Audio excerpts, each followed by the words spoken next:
Om Namo Bhagavate Vasudevaya. Om Namo Bhagavate Vasudevaya. Om Namo Bhagavate Vasudevaya.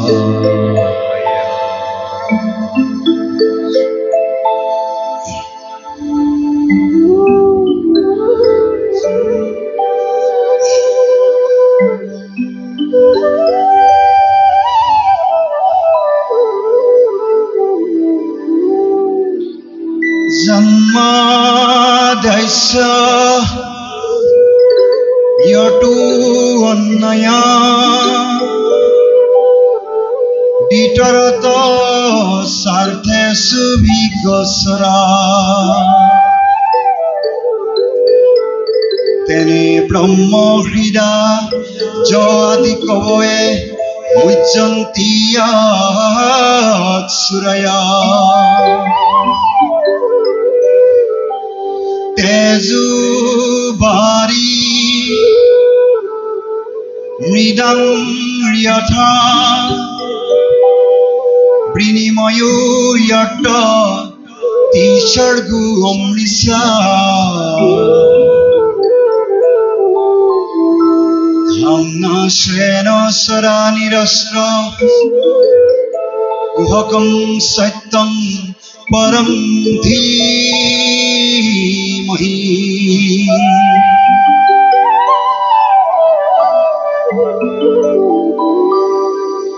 dharma prajajrita koitavu atra paramo nirmat saranam sratang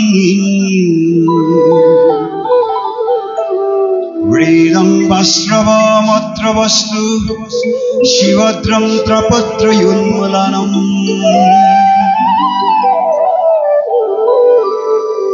Srimad Bhagavate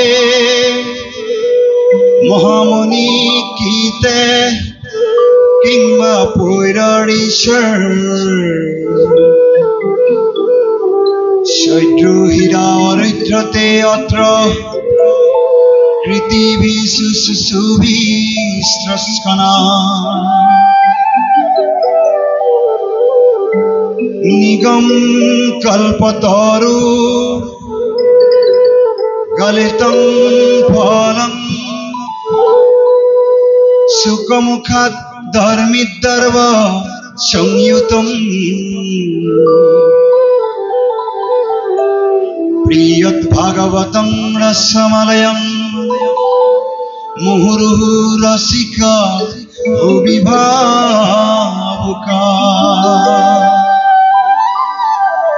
Priyat bhagavatam rasamalayam Muhuruhu rasika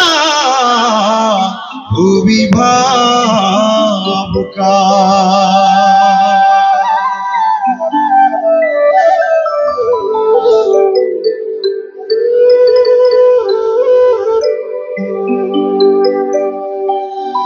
আজন্মৰ হেৱাস্থলীত সাক্ষাৎ ভগৱন্তৰ বাংময় মূৰ্তি মোৰ প্ৰাণৰো প্ৰাণ ভকত বৈষ্ণৱসকল গংগা স্বৰূপিনী মমতাময়ী আই মাতৃসকল একান্ত বাধ্য শ্ৰৱণ কুমাৰ সদৃশ যুৱক যুৱতীসকল ভক্ত প্ৰহ্লাদ ধ্ৰুৱ আদি কণ কণ মইনা মাইনীসকল জয় জয়তে সমস্তজনৰ হৃদয়ত পৰমাত্মা বস্তু বিৰাজমান হৈ আছে আমি সমস্তজনৰ হৃদয়ত বিৰাজমান হৈ থকা পৰমাত্মা বস্তুৰ শ্ৰৱণ কমলত ভক্তি সহকাৰে সেৱা অৰ্পণ কৰি মহাপ্ৰভুৰ পবিত্ৰ গুৰু নাম আপোনাৰ সবৰ শ্ৰৱণ কমলত অৰ্পণ কৰিবলৈ আগবাঢ়িছোঁ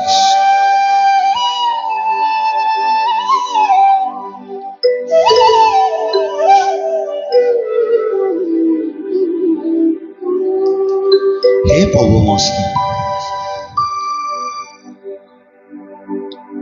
অনন্ত কোটি ব্ৰহ্মাণ্ডৰ গৰাকীৰ অপাৰ কৰোণাত 84 লক্ষ কোটি জন্মৰ অন্তত আমি দেৱৰ দুৰ্লভ মনুষ্য জন্ম পাইছো। এটা দুটিয়া জন্ম নহয়, কোটি কোটি জন্মৰ সাধনাৰ ফলতহে আমি দেৱৰ দুৰ্লভ মানুহৰ জন্ম পাইছো। এই বিষয়লৈ শাস্ত্ৰত উল্লেখ কৰিছে। অনেক জন্মৰ মহান পুণ্য ধন দিয়া মনুষ্য শৰীৰ নকা আশা কিনিয়া।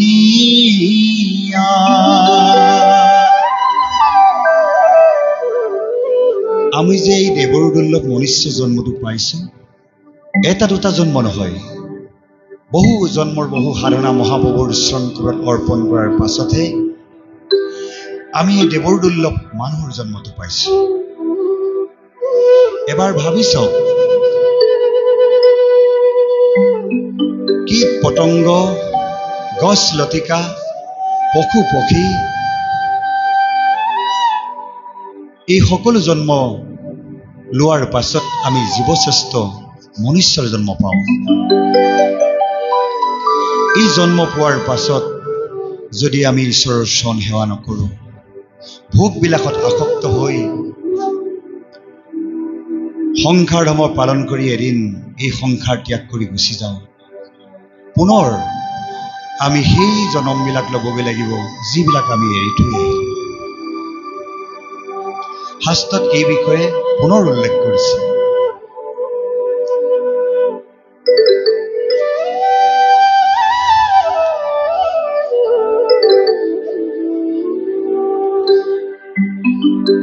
মনুষ্য শৰীৰ পায়া হৰিক নভজিলা অৱশ্যে হইবা ভাই তৰুতি নহিলা।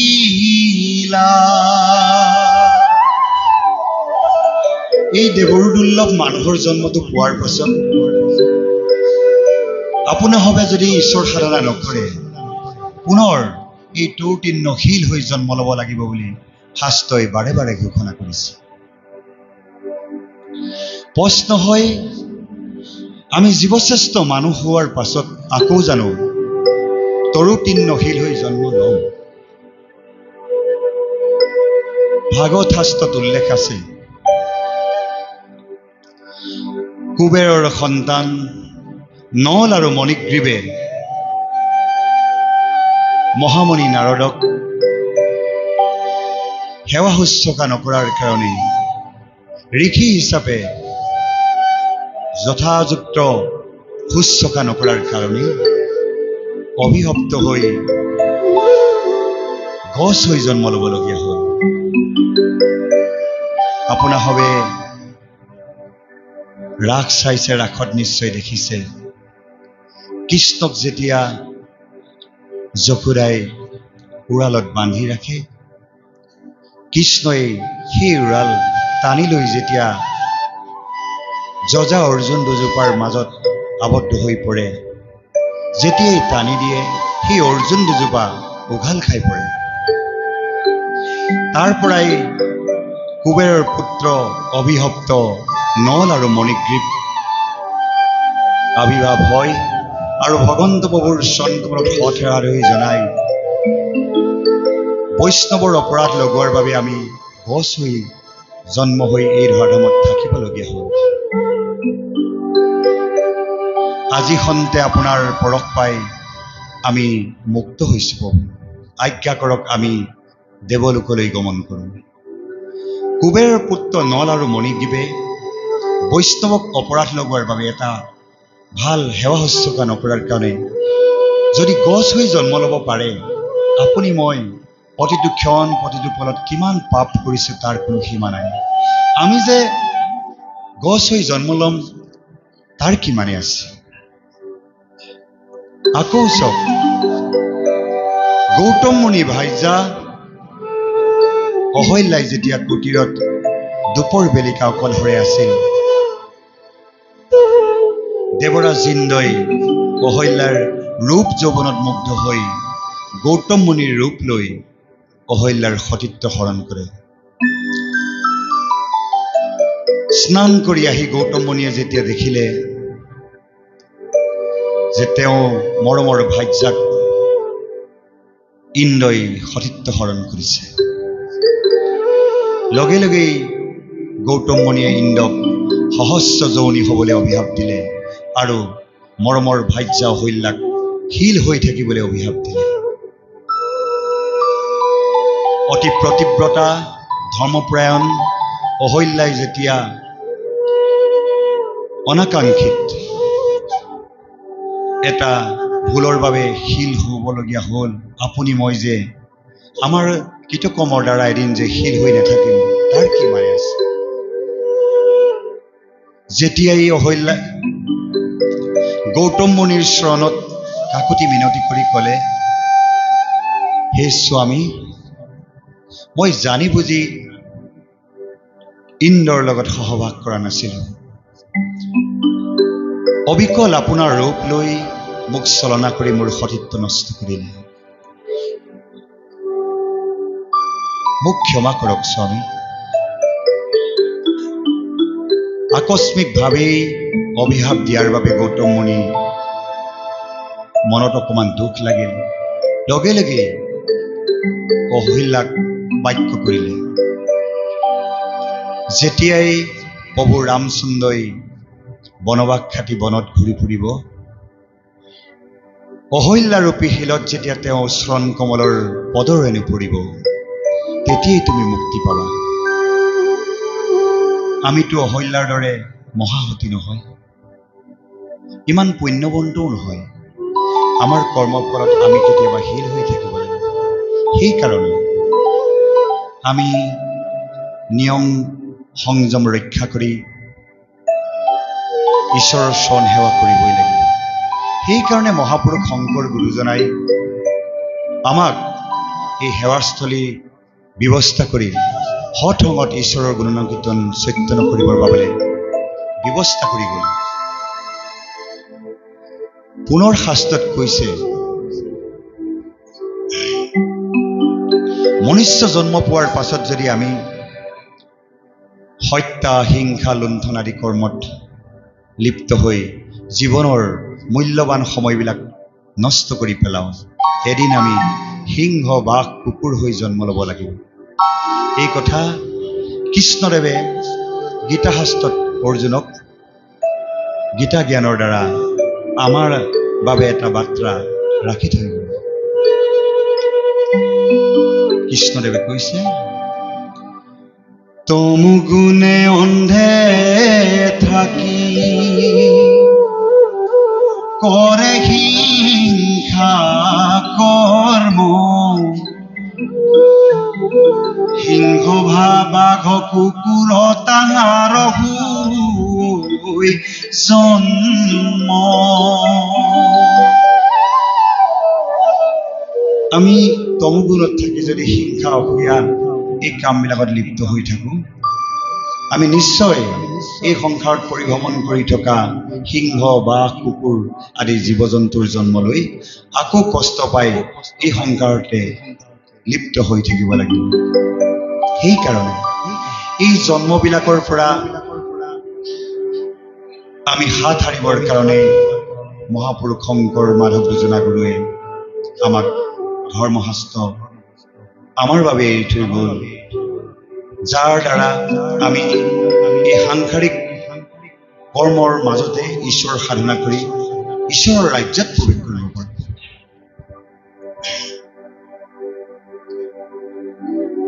সততে আমি নেপাতিবলগীয়া কিছুমান কথা পাতি পেলাওঁ, নকবলগীয়া কিছুমান কথা কৈ পেলাওঁ। এই জন্মই নহয়, পূৰ্বৰ কিছু কিছু জন্মৰ আমাৰ পাপ সঞ্চয় হৈ আছে, আৰু এই মুহূৰ্তৰ লৈকে আমি আমাৰ পাপ সঞ্চয় হৈ পাহাৰ সম হৈ আছে। এই পাপবিলাক নাশ কৰিবৰ কাৰণে ভগৱন্তৰ অৱতাৰ চৰিত্ৰ আমি চৈতন্য কৰিব লাগিব। সেইকাৰণে গুৰুজনাই অৱতাৰ চৰিত্ৰৰ বিষয়ে ভাগৱত শাস্ত্ৰত উল্লেখ কৰি গৈছে। শাস্ত্ৰত কি কৈছে শুনকচোন।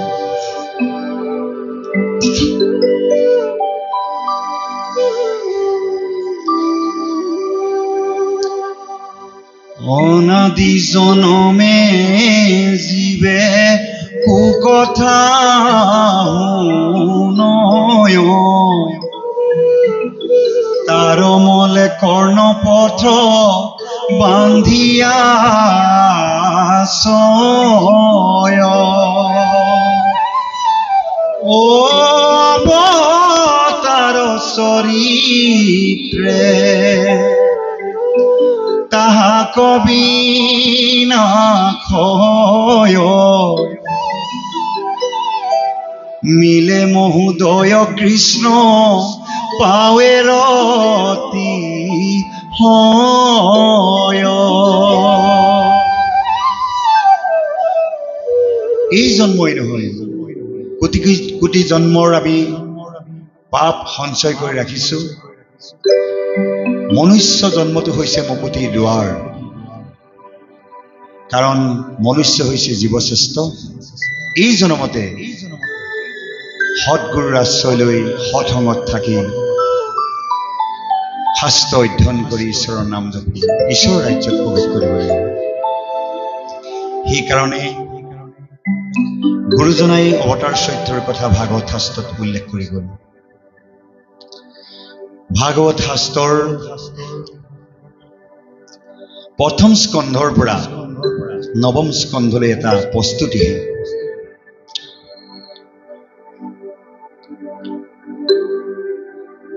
কোন ৰজাই কেনেকৈ ধৰ্ম কৰি এই ভৱসাগৰৰ পৰা তৰি যাব পাৰিলে,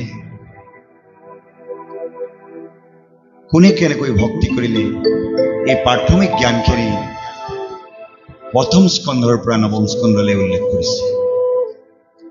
দশম স্কন্ধৰ পৰা অনন্তকোটি ব্ৰহ্মাণ্ডৰ গৰাকীৰ পবিত্ৰ গুণনাম চৈতন্য কৰিছে, আৰু তেওঁ অৱতাৰ গ্ৰহণ কৰি কেনেকৈ এই ধৰাধামত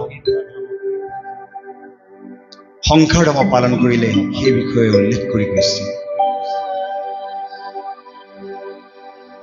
ভাগৱত শাস্ত্ৰত কৃষ্ণ অৱতাৰৰ কথা এই কাৰণে উল্লেখ কৰিছে যে কৃষ্ণদেৱে অৱতাৰ গ্ৰহণ কৰাৰ পৰা বৈকুণ্ঠ প্ৰয়াণলৈকে যি আচৰণ কৰিলে, সেই আচৰণখিনি যাতে অল্পৱতী মনুষ্যই গ্ৰহণ কৰিব পাৰে, নিজৰ ক্ষেত্ৰত প্ৰয়োগ কৰিব পাৰে।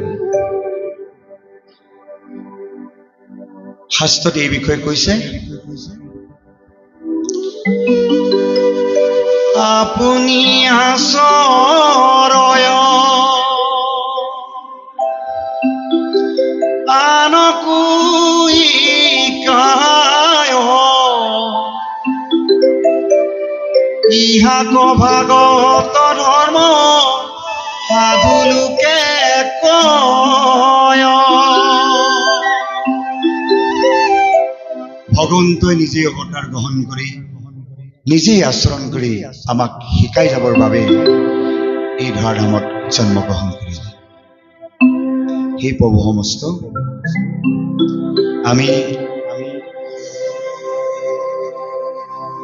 কৃষ্ণদেৱৰ সেই গুণোল্লাস চৰিত্ৰৰ মাজলৈ আগবাঢ়িব বিচাৰিছো, যিহেতু যেতিয়াই এই ধৰাধামত দুষ্ট দৈত্য দানৱসকলে অশান্তি অপ্ৰীতি কৰি সন্ত সাধুক অন্যায় অত্যাচাৰ কৰে, তেতিয়াই একান্ত ভকতসকলৰ কাতৰ আগবানত পূৰ্ণব্ৰহ্ম ভগৱন্তই এই ধৰাধামত জন্মগ্ৰহণ কৰে।